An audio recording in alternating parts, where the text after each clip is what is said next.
Presiden Prabowo Subianto ingin melanjutkan proyek Wush dari Jakarta hingga ke Banyuwangi, Jawa Timur. Pernyataan Prabowo disampaikan usai Prabowo menghadiri peresmian revitalisasi stasiun Tanah Abang baru Senin siang. Dalam sambutannya, Prabowo bilang masalah kereta cepat Jakarta-Bandung Wush adalah tanggung jawab pemerintah. Ia menekankan semua transportasi publik termasuk Wush jangan dihitung untung dan rugi saja, tapi ada manfaat bagi rakyat. Prabowo juga menyampaikan keinginannya agar kereta cepat Wush tak hanya sampai Surabaya tapi tersambung sampai Banyuwangi.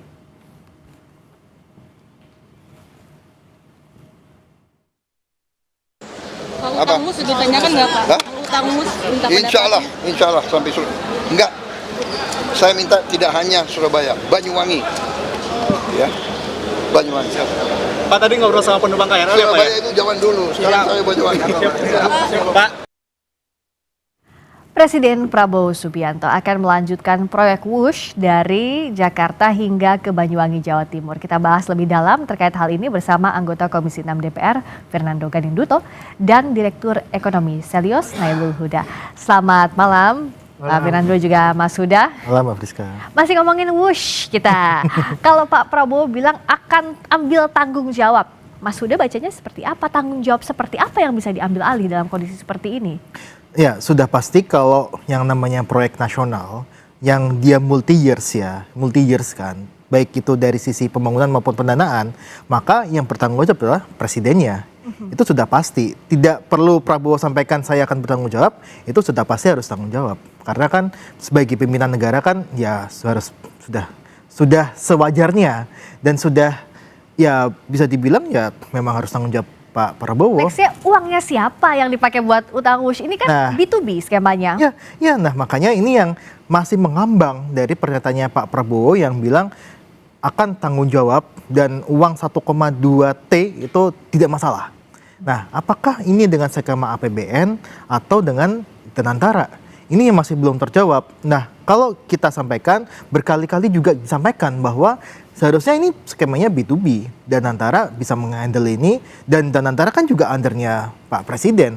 Terus ya artinya ya tanggung jawab Presiden juga untuk bisa meminta Danantara untuk membayar itu. Bukan dari dana APBN. Karena skemanya ini B2B. Is it possible? Mungkinkah dari Danantara? Sangat mungkin, kenapa nggak mungkin? Danantara itu kan memiliki dividen yang sangat besar.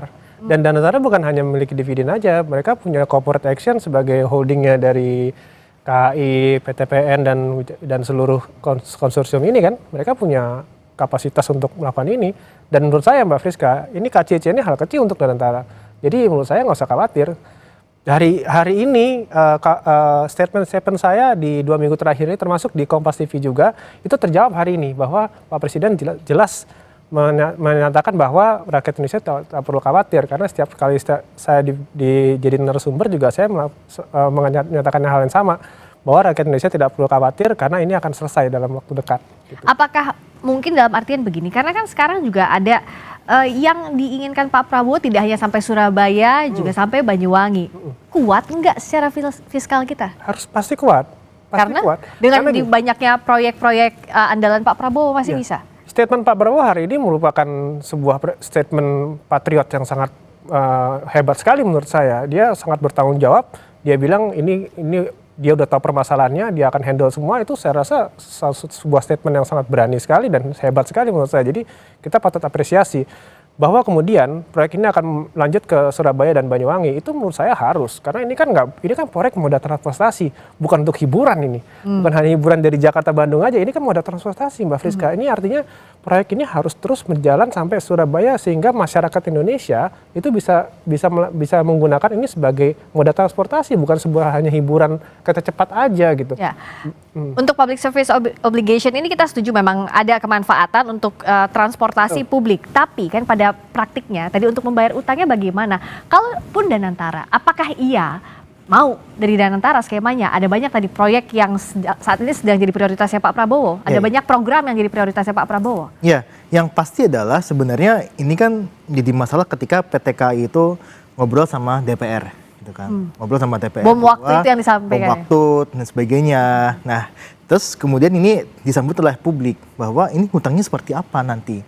Bagaimana PT KAI ini akan bisa menghandle, ya kan? Itu kan pertanyaan sebenarnya. Ya. Nah, makanya memang yang bisa dilakukan adalah hal satunya adalah untuk memecah KCIC sendiri, itu bukan di bawah PT KAI, tapi sebagai BUMN sendiri yang memang dia berkongsi dengan pihak China. Itu masih bisa dilakukan dengan menyelamatkan keuangan dari PT KAI. Nah, kemudian kalau kita lihat dengan mereka mau ingin membangun ke Banyuwangi dan sebagainya, kita harus ingat bahwa ini bukan public service obligation yang memang harus ada peran pemerintah cukup dalam. Yang namanya PSO itu adalah ketika layanan publik itu tidak bisa dijangkau oleh masyarakat secara luas. Nah, sedangkan ini kan penggunanya kan ya masih, kalau bisa kita bilang ya, dengan tataran substitusi produk yang ada, ini penggunanya masuk ke kelas menengah ke atas. Jadi masih ada banyak substitusi kendaraan transportasi umum selain ini. Misalkan kereta yang biasa itu juga mungkin masa bus disubsidi dengan katakan PSO gitu kan, tapi kereta yang ke Bandung yang reguler itu tidak. Terus kemudian bagaimana ketika kita bicara terkait dengan ya suasana seperti apa? Karena di sini masih ada. Makanya salah satu yang saya cukup kaget adalah Pak Prabowo bilang ini adalah PSO. Padahal secara definisi di undang-undang dan sebagainya bukan sebagai PSO. Nah, ini yang kita perdebatkan sebenarnya bahwa ini bukan PSO. Ini ya murni ketika kita bicara terkait dengan pelayanan dari BUMN yang memang tugasnya bisa mengambil untung dari situ. Oke, jadi secara definisi pun sudah berbeda menurut Mas Huda ya, antara apa itu WUSH yang disebut PSO, padahal kata Mas Huda ya bukan PSO sebenarnya, Pak Fernando. Ya, jadi menurut saya gini, kita mesti berangkatnya dari apakah gunanya bus ini. Kan bus ini kan kereta cepat yang kita banggakan juga. Jadi seluruh warga Indonesia hari ini bangga sekali dengan kereta cepat. Saya di Instagram saya di mana-mana tuh selalu mereka bangga saya dan minta untuk saya untuk mempertahankan bus ini, bahkan melanjutkan sampai Surabaya. Itu kan sebuah manfaat. Buat manfaat yang diberikan oleh pemerintah dalam hal ini BUMN untuk masyarakat luas gitu.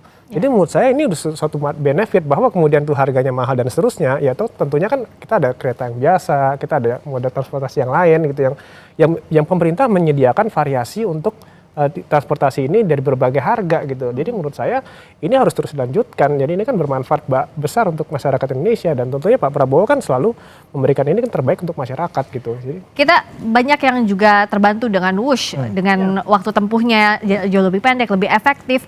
Tapi pertanyaannya kan, mampukah kita sudah sampai ke sana? Dan kalaupun ingin diperpanjang, apa skema yang sebaiknya agar tidak semakin membebani utang negara yang saat ini pun sudah direstrukturisasi dari 40 ke 60 tahun. So apa solusinya? Kita bahas usai jeda di Sapa Indonesia Malam.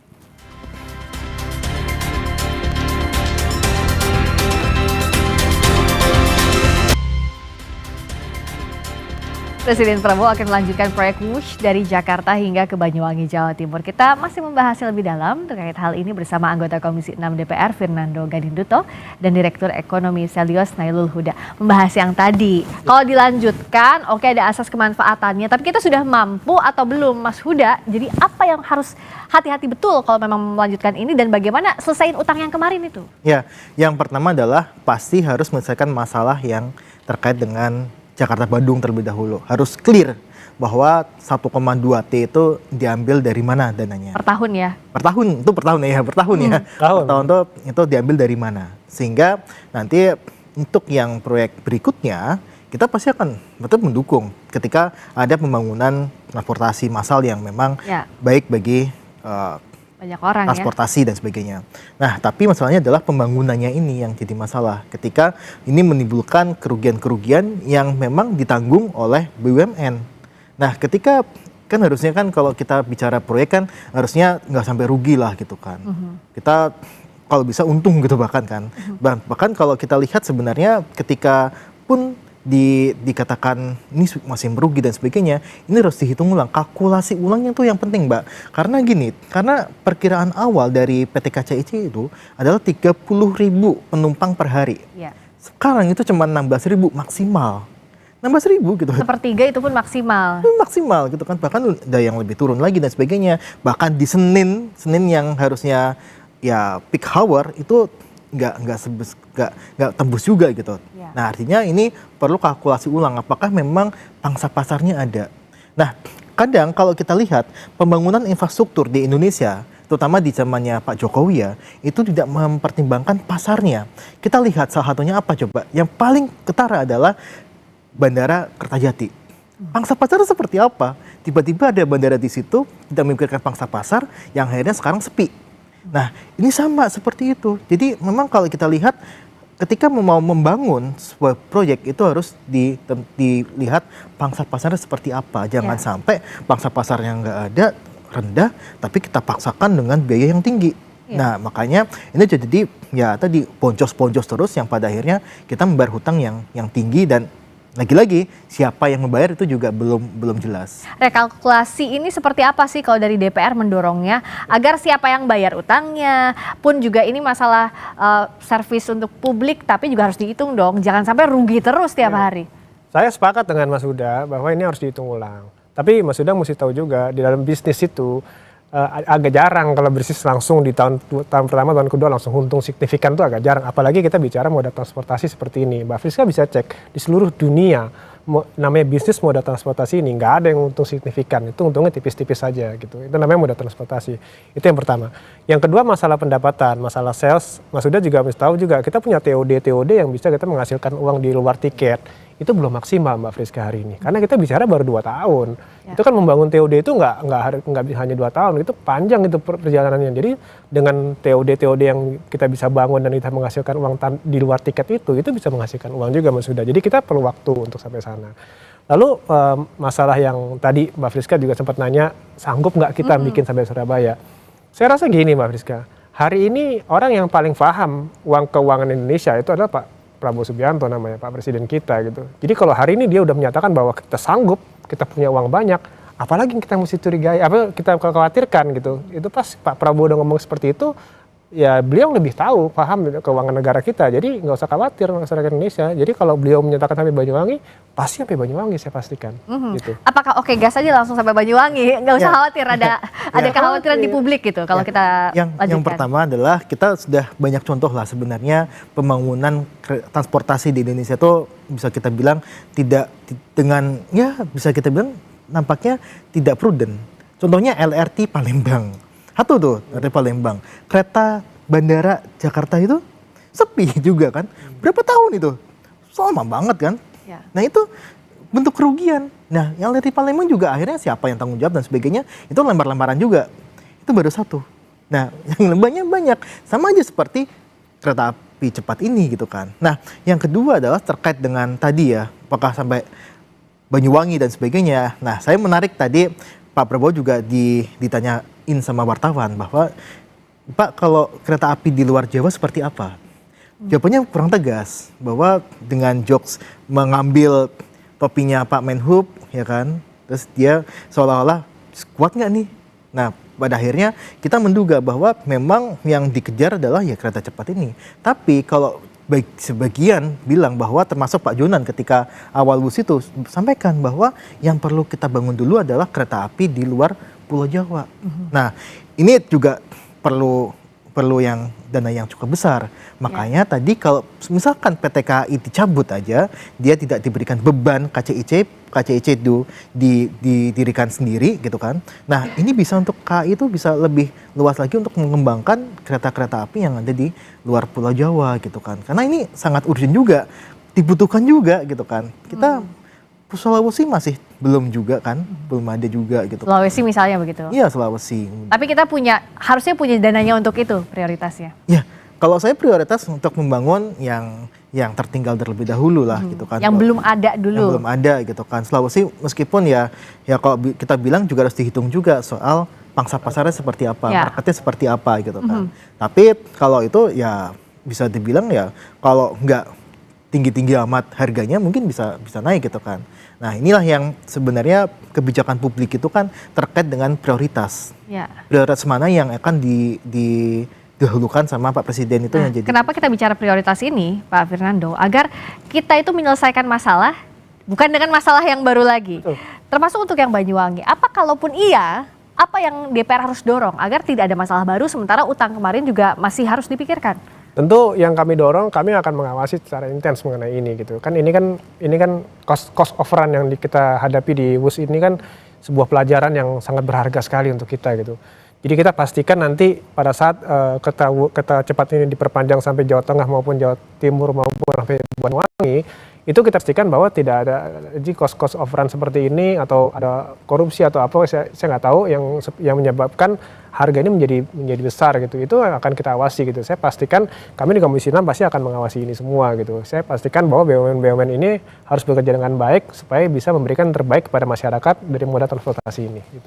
Terutama agar jangan yes sir di awal, lalu berikutnya masalah di kemudian hari. Apa sih Mas Huda, kalaupun ini mau dilanjutkan, yang harus dievaluasi di awal, ya nggak usah cepet-cepet, tapi matang dulu di awal gitu. Ya, yang paling awal adalah sebenarnya visibility study-nya.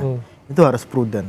Bahwa ketika ini dikatakan pangsa pasar sekian, ya harus sekian gitu kan. Dan kemudian kalau kita lihat sebenarnya untuk terkait dengan skema pembiayaan itu juga harus fair gitu kan, harus terbuka. Nah, kadang yang kita heran adalah selama ini masih sedikit dokumen-dokumen terkait dengan perjanjian antara KCIC ini ya, dan antara pemerintah kita dengan pemerintah China ataupun bisnisnya Cina dengan PT KAI konsorsium itu tidak terbuka. Sampai sekarang itu nggak ada dokumen-dokumen yang memang ini harusnya ada pasal-pasal apa ketika terjadi force majeure dan sebagainya, ketika ada hutang bagaimana cara penyelesaiannya, tidak ada.